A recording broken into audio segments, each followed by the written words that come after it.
आर्यन का दिल सीने से बाहर निकलने को हुआ।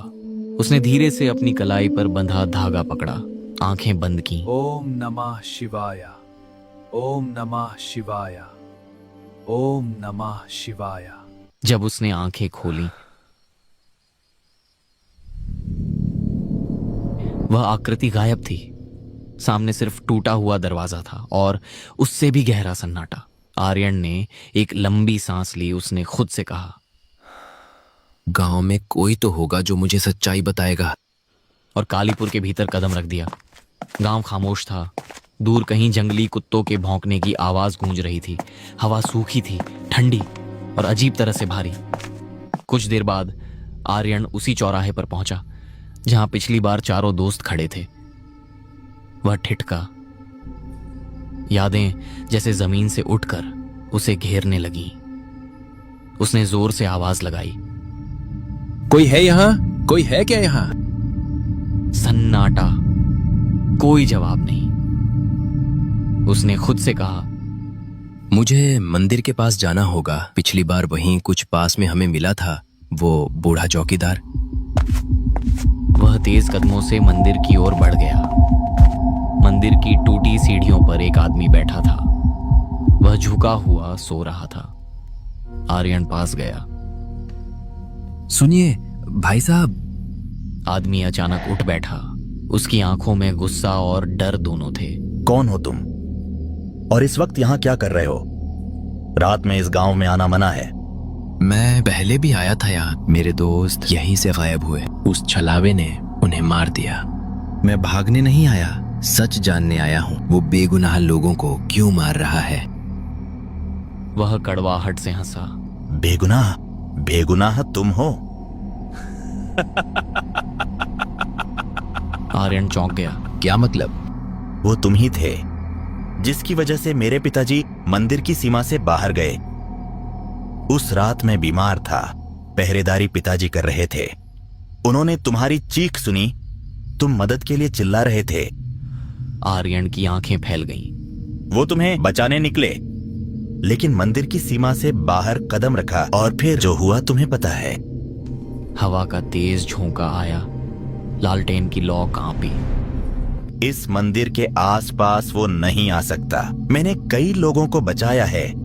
पिताजी भी तुम्हें यहाँ तक लाना चाहते होंगे, लेकिन वो तुम्हें बचा नहीं सके और खुद भी वापस नहीं लौटे। जैसे समय रुक गया हो। आर्यन की सांसें भारी हो गईं। मतलब वो हमें बचाने आए थे? आदमी ने धीरे से सिर झुका लिया।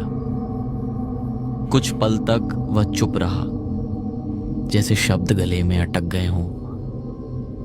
उसने भारी आवाज में कहा, हाँ, हमारे परिवार को यही काम मिला है पीढ़ियों से।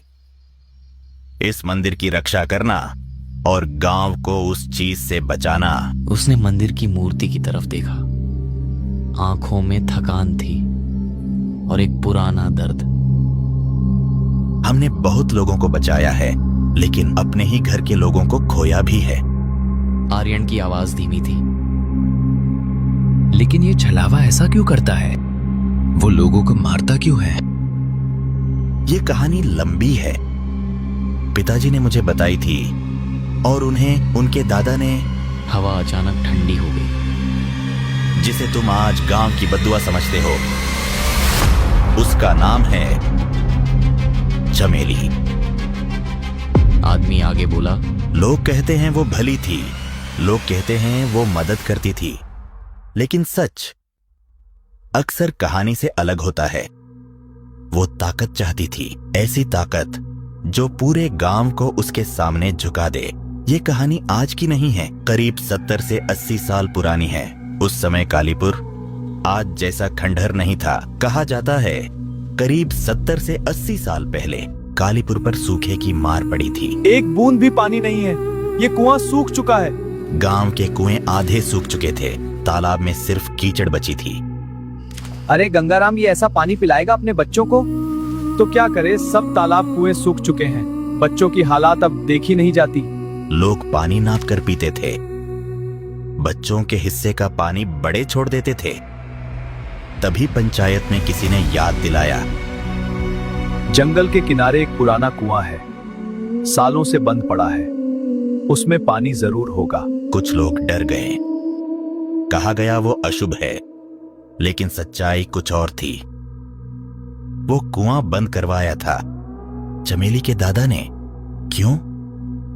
क्योंकि कहा जाता था उस कुएं में सिर्फ पानी नहीं, खजाना भी दबा है, और उस खजाने की रखवाली कोई इंसान नहीं, कुछ और करता है। जब हालात बदतर हुए, पंचायत बैठी, फैसला हुआ कुआं खोला जाएगा। पानी की कमी को देखते हुए पंचायत फैसला करती है, जंगल के किनारे जो कुआं है उसे खोला जाएगा। उसी वक्त चमेली खड़ी हो गई। गांव की भलाई चाहते हो तो वो कुआं मत खोलो, जो नीचे है उसे नीचे ही रहने दो। लेकिन इस बार उसकी आवाज में डर कम, बेचैनी ज्यादा थी। गांव वालों को लगा उसे कुछ पता है, और शक धीरे धीरे लालच में बदल गया। पंचायत ने फैसला किया, कुआं खोल दिया गया, पत्थर हटाए गए, जंग लगी, जंजीर तोड़ी गई। जैसे ही ढक्कन टूटा, कुएं से एक ठंडी बासी हवा निकली, ऐसी जैसे किसी ने सालों से सांस रोकी हो। लोगों ने सोचा पानी मिलेगा, लेकिन उसी रात जिन 20 लोगों ने कुआं खोला था, वो सब एक एक करके मरे मिले। किसी के शरीर पर घाव नहीं था, कोई खून नहीं, लेकिन उनके चेहरे जमे हुए डर से भरे थे, जैसे मरने से पहले उन्होंने कुछ ऐसा देखा हो जिसे इंसान देखना नहीं चाहता। मरने वालों में से एक आदमी आखिरी सांसों में फुसफुसाया, कुएं में खजाना है, चमेली हमें रोक रही थी, वो खुद लेना चाहती थी। और वो मर गया। बस यहीं से गांव का भरोसा टूट गया। उसी रात कुछ लोगों ने देखा चमेली अकेली उसी कुएं के पास बैठी है। जमीन पर अजीब निशान बने थे, सामने एक दिया जल रहा था। वो कुछ बुदबुदा रही थी, उसके चेहरे पर डर नहीं था। और यही बात गांव वालों के डर को यकीन में बदल गई। वो तंत्र कर रही है, वो खजाना अपने लिए चाहती है, उसी ने सबको मरवाया है। भीड़ इकट्ठा हुई, किसी ने उसकी बात नहीं सुनी। उसे घसीटकर उसी कुएं के पास जिंदा कुएं में फेंक दिया गया। जैसे ही वो कुएं में गिरी, एक आवाज कुएं के बाहर आई, आज तो मुझे खत्म कर रहे हो, लेकिन आज के बाद इस गांव में कोई चैन से नहीं सोएगा। और उसी रात से कालीपुर में नींद मर गई। उस रात के बाद गांव बदल गया। सूरज ढलते ही दरवाजे बंद हो जाते, खिड़कियों पर कुंडियां चढ़ा दी जाती, चूल्हे जल्दी बुझा दिए जाते, क्योंकि कहा जाता था जो भी अंधेरा होने के बाद बाहर निकला, वो सुबह तक जिंदा नहीं मिला। किसी को समझ नहीं आया ये बद्दुआ थी या किसी की चाल। चमेली सच में अच्छी थी या बुरी, आज तक कोई तय नहीं कर पाया।